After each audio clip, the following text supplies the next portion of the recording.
मुख्यमंत्री डॉक्टर मोहन यादव के नेतृत्व में मध्य प्रदेश सरकार ने वर्ष 2026 का बजट पेश किया है।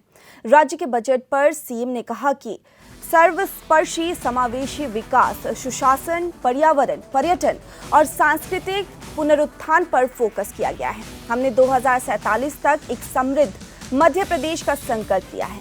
हमने खराब पुल और पुलियों की मरम्मत के लिए 900 करोड़ रुपए दिए हैं। सिंहस्थ उत्सव के लिए लगभग 13,800 करोड़ का प्रावधान किया गया है। हमने स्कूलों में बच्चों को खाने के साथ दूध देने का एक नवाचार शुरू किया है और हमारी सरकार ने इसके लिए 5 साल में 6,600 करोड़ रुपए दिए हैं। हमने बजट में मुख्यमंत्री लाडली बहना योजना के लिए लगभग 24,000 करोड़ रुपए दिए हैं। हम कोई भी स्कीम बंद नहीं कर रहे हैं, लेकिन हम काफी फंड लगा रहे हैं। विकसित भारत, रोजगार और आजीविका के लिए गारंटी मिशन के लिए 28,000 करोड़ रुपए दिए गए हैं। ये बजट एक सुखद, समृद्ध मध्य प्रदेश बनाएगा। गरीबी से लड़ने का, युवाओं को हौसला दिलाने का और इसी आधार पर समृद्धि का मार्ग धारण करने का संकल्प हमारा है। अर्थात सर्वस्पर्शी समावेशी विकास, सुशासन, पर्यावरण, पर्यटन और सांस्कृतिक पुनरुत्थान पर हमने इस बजट को फोकस किया है। आपने ध्यान दिया होगा, पिछले समय हमने समृद्ध मध्य प्रदेश 2047 का दृष्टि पत्र का लक्ष्य रखने का निर्णय किया है। मुझे इस बात की प्रसन्नता है, इस दिशा में बढ़ते हुए ये कदम हमारा अपने उसी भाव को लेकर आगे बढ़ रहा है।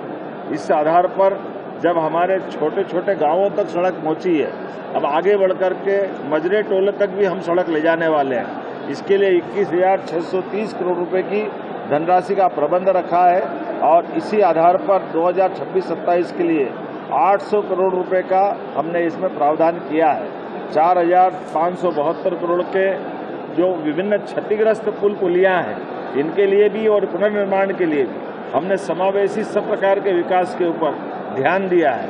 यही कारण है कि लगभग 900 करोड़ के पुल पुलिया और पुनर्निर्माण के लिए 900 करोड़ की राशि का प्रावधान इस बजट में किया गया है। सिंहस्थ महापर्व को लेकर 13,891 करोड़ रुपए की राशि रखी गई है और 2026-27 में, क्योंकि सिंहस्थ तो 28 में है, ऐसे में आने वाले समय में और भी ऐसे कई कामों के लिए 3,060 करोड़ रुपए की प्रबंधन इस बजट में किया गया है। अधोसंरचना के लिए, शहरी विकास के दृष्टि से नगरीय निकायों के लिए कई प्रकार के विकास के काम करना है।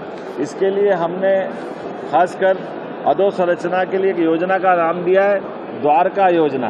भगवान कृष्ण का वो काल जब द्वारकाधीश होकर उन्होंने दुनिया के अंदर अपनी द्वारका के माध्यम से धर्म की यात्रा भी और विकास का सुमार्ग दिखाया। हमारी स्थानीय निकाय की ये योजना द्वारका, जिसके माध्यम से अलग अलग प्रकार के हेड में लगभग 5,000 करोड़ की धनराशि रखने का हमने इसमें प्रावधान किया है।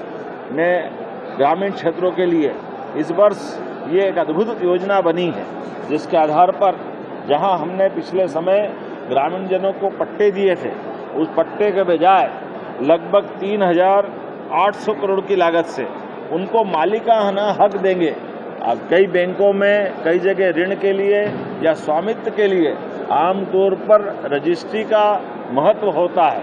पट्टे को लोन लेने में अटपटा मानते हैं। मैं समझता हूँ कि ये सबसे बड़ा निर्णय है, जिसके आधार पर हम मुद्रांक और पंजीयन शुल्क से ये जो किसानों को जो रजिस्ट्री कराई जाएगी, वो रजिस्ट्री का पूरा पैसा सरकार देगी और रजिस्ट्री उनके हक की होगी।